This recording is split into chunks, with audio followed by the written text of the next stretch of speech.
Hey Brian, how's it going? Good. And also my other co-host, Mr. Charles Ulner. Hello, Charles. Howdy. Well, guys, today I'd like to talk about the difference between different levels of NICET certification. Specifically, what's the difference between NICET level 1, 2, 3, and 4, other than the amount of exams that you've taken and the amount of money you've spent with NICET and all the code books that you own? But what is the expectation from NICET? How do they categorize level 1, 2, and 3? Chris, why don't you start us off with level 1? What's the expectation from level 1? Well, expectation with level one that we see from NICET, in order to get the certification, you got to have 6 months in the field. So what you look at with level one technicians is people that are new to the field, your helpers, your people that are just starting out, learning the business, learning the information. You're new. You're new. Your exam is going to be reflective of that when it comes to the types of questions that you're asked. You're going to be asked things that are going to be more along the lines of something that somebody brand new to the field should know. So it's not a very deep dive into the understanding of the work. It is, I don't want to say completely surface level, but it is more of a, hey, you're brand new. These are things that you should know by now. Absolutely. Charles, I can tell you want to say something. Yeah, all that stuff Chris just said, that is a bunch of I don't want to use a bad word, but malarkey. That's what NICET Malarkey. wants you to believe. I took the NICET level 1 test and I failed it just like so many others because it's not as described by NICET. The NICET level 1 test is tougher than you might expect. It's Well, it based on the definitely is. code, which a lot of us don't have a lot of experience with, It, regardless of how many years experience you have in the industry. There are questions that come from OSHA. And I mean, sure, we all may be out on job sites working. That doesn't mean we know what the OSHA requirements are. So these things are all things that trip us up on the NICET level 1 test. NICET wants us to believe that, hey, it's an entry level test, shouldn't be any problem. You got 6 months experience in the industry, you should be good to go. I beg to differ. That's just from my personal experience. I hear you. Back to you, Brian. So for level 2, what's the expectation for level 2, Charles? Since you're talking about experience for level 1, what's the expectation for level 2? What does NICET expect? What kind of questions will you see on the exam? Here's what NICET expects: a slightly higher level of pain for level 2. At level 2, we're going to experience more code, more in depth code, and additional code requirements from the IBC. So, um, NICET will tell us, hey, 2 years experience, you should be good to go. I believe that's correct. Is Two that right, years. Chris? 2 years? 2 years Uh, experience what NICET requires for level two. and, there are each level of NICET certification increases in difficulty to a degree. From my personal experience, I do have to say at the higher levels, it was easier because I was more accustomed to NICET's devious ways, but it's a challenging test. If you're taking level 2, be prepared for some challenges there, and preparation is key. Chris, what's your thought? Level two is the level I failed the most. I had to take it 3 times for level two, and it's it's stuff that NICET expects you should know after 2 years out in the field. All right, that's cool, but a lot of people don't transition from one side of the field to the next. I mean, at level two, you're looked at as somebody that is a seasoned technician working on their own, doing your own documentation and possibly doing the documentation of one other person. That the other person may be someone you're training or whatnot. And something that for me was a big struggle at level two was at that point in my field experience, I didn't get my hands on a lot of documentation. So I was not very well versed with documentation and the terminology that the documentation is used with. And I had a few questions come up that would just infuriate me. So from a technician standpoint, as somebody that has never gotten to see too much documentation, I kept having questions asking about these things called riser diagrams. And as somebody that's never seen a riser diagram or been explained what it is, I'd get so mad that they're bringing up sprinkler during the fire alarm exam. Well, it's riser diagrams are not necessarily in the context of fire alarm anything to do with sprinkler. And so there is this additional knowledge that you've got to kind of have going into it. One of those things is going to be understanding the bit of documentation that you're going to be asked about and the terminology that is used with that documentation. So those are some of the things that I encountered that were very frustrating. Well, and I would say on that line, Chris, you're exactly right. The code covers this much material. In our experience in the field, we may only be this narrowly focused. Yep. So there's a whole bunch of stuff in the codes that we never experience in the field because our focus in the field work is very narrow. Yeah, Absolutely. we focus in on the parts that we're supposed to do day in and day out, but the code encompasses all aspects. Yep. And the exam focuses on all aspects of the code. So I'm going back a little bit here, but I want to challenge a statement that you made, Charles, about the level 2 exam, about a minor increase or a small increase in pain. There is no such thing as small increases in pain with NICET. There is always a significant increase in pain every time you take an exam. And I think the exam that is the most difficult, certainly causes the most people, the most pain, is, drum roll, level 3. Level 3. Level 3, yeah, I think you're holding up the wrong fingers. It should be a one-finger salute for that exam, but that Hey, there's 3 exam, of us. We could all do it at the same there time. you go, that's right. So that exam, from our experience discussing with our students and directly from NICET, has the highest failure rate of all the exams that NICET offers across all the categories. Level 3 fire alarm. Chris, why is the level 3 exam so challenging for people? Well, level 3, one of the things that is a big challenge comes in the form of it's no longer about do you know how to do your job. It is do you know about the process of doing work and also other people's jobs. It gets more into the project management sections, and it is stuff that after 5 years, because you got to have 5 years of experience, NICET expects that you are in a position that you are the lead technician of a job and you are in control and having the aspect of being a supervisor for all these other people. And from an individual perspective, not everybody that's taking the level 3 exam is working in project management yet.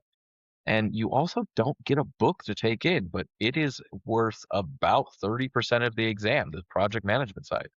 Now, they do ease that a little bit with its project management as well as OSHA and field experience, so basic electronics and your understanding of first aid. But in all seriousness, that 30% is a majority project management, which after 5 years, not everybody's doing that. And it is very, very difficult on that aspect of it.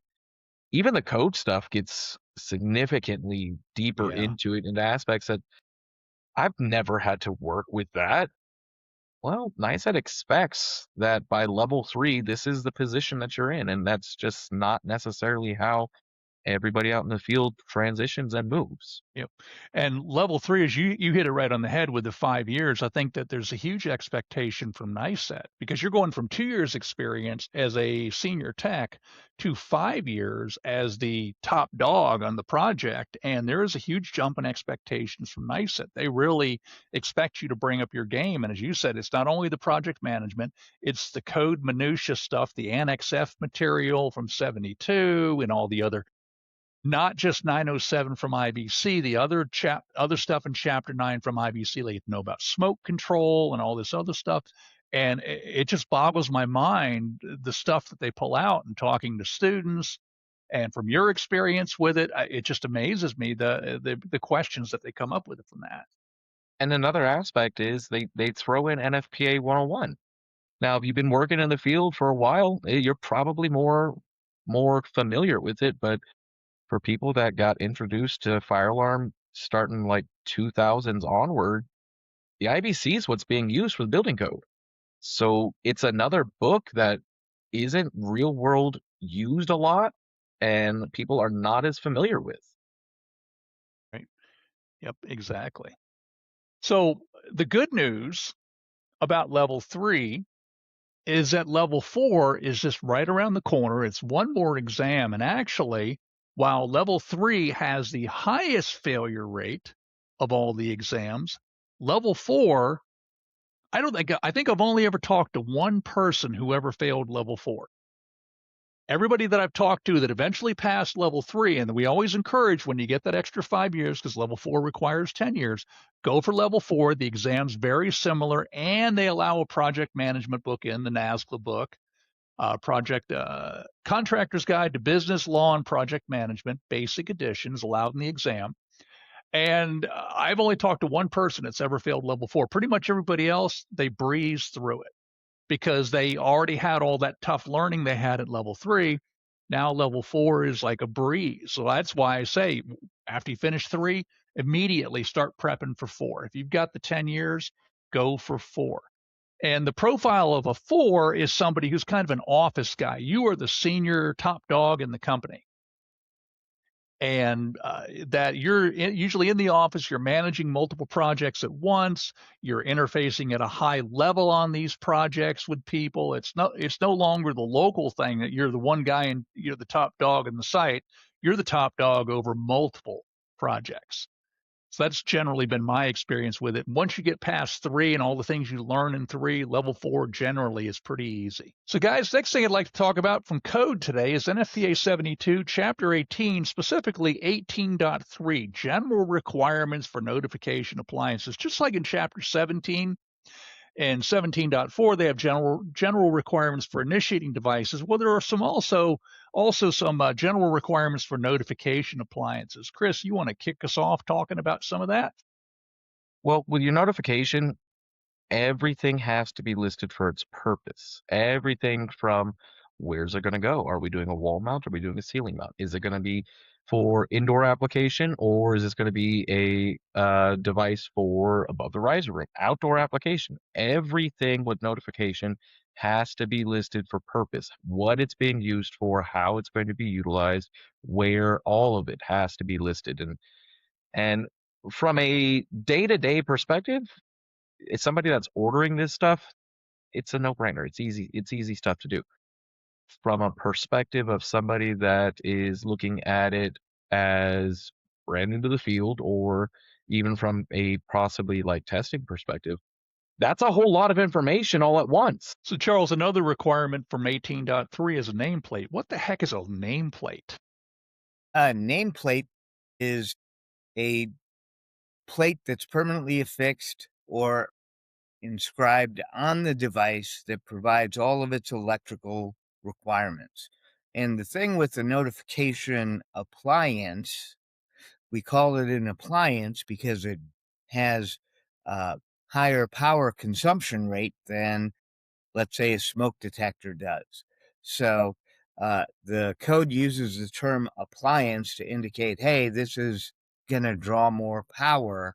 We need those electrical requirements listed so we can identify what that power requirement is and how we're going to meet it with the control of the system, adding an additional power supply, or whatever the case may be. Yep. And one of the things that also lists too is electrical compatibility, whether it's DC or FWR powered, full wave rectified. And most panels use DC, but you may run into an older panel that uses FWR, and the appliance the nameplate has to indicate that it'll work with FWR. So in order to be electrically compatible. One of the interesting requirements, and to me this is kind of a no-brainer, but there's a lot of stuff in the code that um, to me seems like common sense, but I guess because somebody did something that caused it to be in the code, it's kind of like for the instruction manual for my chainsaw. it actually shows not sitting on a limb, on the outside of a limb, that you're cutting off the chainsaw. And I couldn't believe they put that in the manual, but I said, well, you know why they put it in there? Because somebody actually did that and sued the chainsaw manufacturer because they didn't tell them not to. But this one I love. Non-fire alarm signals shall not say fire. Could that cause confusion if somebody's using a signal for, let's say, alerting people of breaks or end of the workday or whatever, and if it's labeled fire and the people get confused and think it's actually a fire, could that be an issue? Definitely.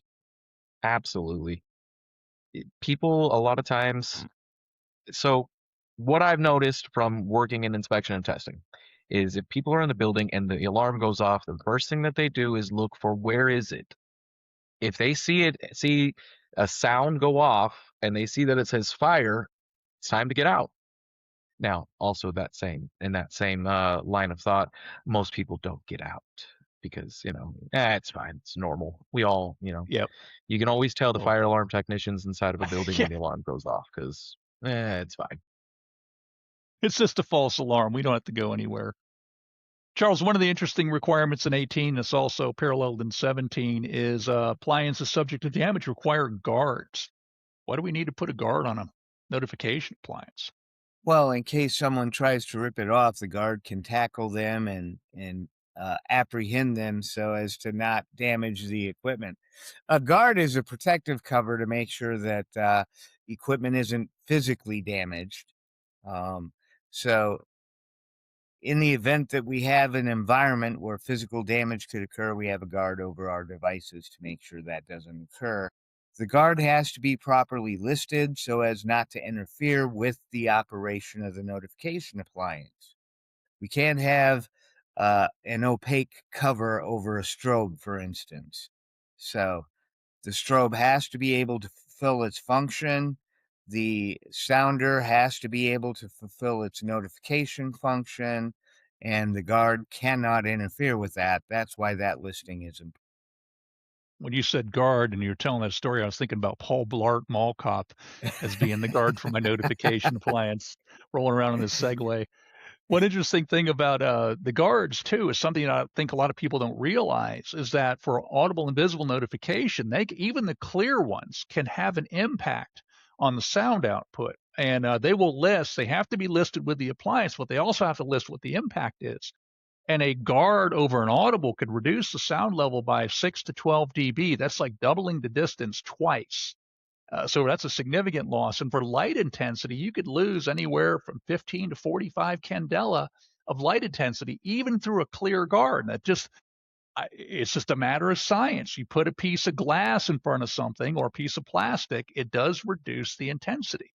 And that's a pretty significant reduction. So that could result in project calls for 75 candela. If you're losing 30 candela through the guard, now you have to set the strobe at basically 105 to be able to make that 75 or some higher number, probably 115 or something like that. But I mean, you have to increase the candela to compensate, and which will increase the current draw. So it's definitely an important design consideration. One other thing that I found interesting, Chris, I'd like to ask you about this one is about wiring properly to provide supervision. And devices are pretty intuitive. Modern devices are pretty intuitive, but sometimes people make shortcuts. And how important is that? The devices be wired properly to provide supervision. We are supervising the circuit with your notification appliances and not necessarily each of the appliances. Now, that being said, we have to use each of those appliances as a pass through for the circuit so we can read the underlying resistor. If you are not providing the correct installation of the wire through the actual appliance, cutting it, stripping back what you need, and utilizing the appliance itself as that pass through for the current for the circuit to actually move through, you can take a device off and you've got no issues if you don't do that. And now you've got part of the building that's not protected through the notification. So getting into what looks at as Annex F materials for a lot of that, an understanding of that, you gotta have that correct one correct wiring method going through, and the supervision. You got to have an aligned resistor for your notification circuit because we're not monitoring the device or appliances, we're monitoring the circuit. Yep. And if you wire the device wrong, you could defeat that supervision. Well, guys, next thing I'd like to talk about, question from the field. What is the required completion documentation for a fire alarm system, and what is the purpose of each of those pieces? Chris, why don't you start us off talking about the owner's manual? So the owner's manual is for the building owner so they understand how to operate their fire alarm system. From a contractor's perspective, we go out, we do the installation of this system, and once it's completely installed, we're handing it over to the building owner, someone who has no idea anything about fire alarm. And so we are putting together an owner's manual based upon how the system was installed, how it's supposed to operate, the equipment data sheets, as well as manufacturer's instructions. All of those things get completed into an owner's manual so that the owner understands how to operate their system as well as reset and a lot of times the testing, how testing is supposed to go for their system. And it's a very crucial piece of documentation to hand over. Otherwise, they have no idea what it is that they have. Yep, They have no idea what to do absolutely. with it. Absolutely. Charles, what function do the record drawings perform? That shows accurately how that system was properly installed uh, from a diagram perspective. So it shows actual device positions are, what actual cable was run, and the direction it was run. So anyone looking at it in the future can see the original installation was completed this way. So they can find every device, even duct detectors, Chris, and uh, The worst pull device. stations and heat detectors and everything else are indicated right on the record drawing. Absolutely.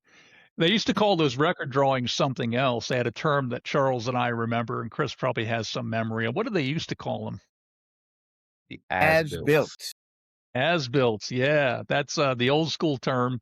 They've been using record for a couple of years, but yeah, as-built, as the system was built. The record of completion is also part of it. And the record of completion basically is a punch list, so to speak, of all the equipment and verified that the system was functionally tested. So it's basically a punch list that said, all right, I did this, this, and this. I tested all these functions. Here's all the devices. Here's all the statuses, everything I need to know about that system. Chris, what about site-specific software? Your site-specific software is the programming software for the panel itself. It's all of the devices that are on that system and how they're to signal back to the panel. In the event that this pull station activates, it is to send an alarm back to the panel, activate the notification appliances, send alarm offsite. It is how that system was programmed. And the building owner gets a copy of that, and a copy of it is also supposed to go to the record or yeah the documentation cabinet itself. It's for disaster recovery. In the event something happens and the panel gets fried from an overcurrent or lightning strike, or it's Sunday and somebody decided they had too much fun Saturday night and drive through a wall, that panel can be replaced. We have that site specific software to put on a new control unit, then put that or install that and have that system back up and running. That's what your site specific software is for. And it's something that we hand over. We hand it over after we are doing acceptance or as we're doing acceptance with other documentation. Does Annex A have any specifics as to the form that software should be in? um, Annex A says it has to be current and on non-rewritable media. And one of the examples that they have for that is a CDR. Eh, Yeah. CDR. Yeah. Now, it's Annex A material. Most of the time, your AHJ is willing to accept whatever it is that we're willing to bring out, but the code does stipulate current and on non-rewritable media. And that term you bring up is how I'd like to end this part of the discussion, is to remind everybody that all of these documents are living documents, that anytime we go and do a modification to the system, they all need to be updated. The owner's manual, if we change the way the system functions, we got to change that. If we moved, add, or delete devices, change the record drawings, do a new record of completion when we modify the system. And most important of all, just in case somebody decides to drive through a wall, we need to update the site-specific software. And Chris, you hit that right on the head. It needs to be current with the current configuration of the system. Well, gentlemen, I want to thank you again for joining me today and having a very lively discussion about fire alarm. For all our listeners out there, please remember to like and subscribe, and we will see you all next time. Thanks, Bryan.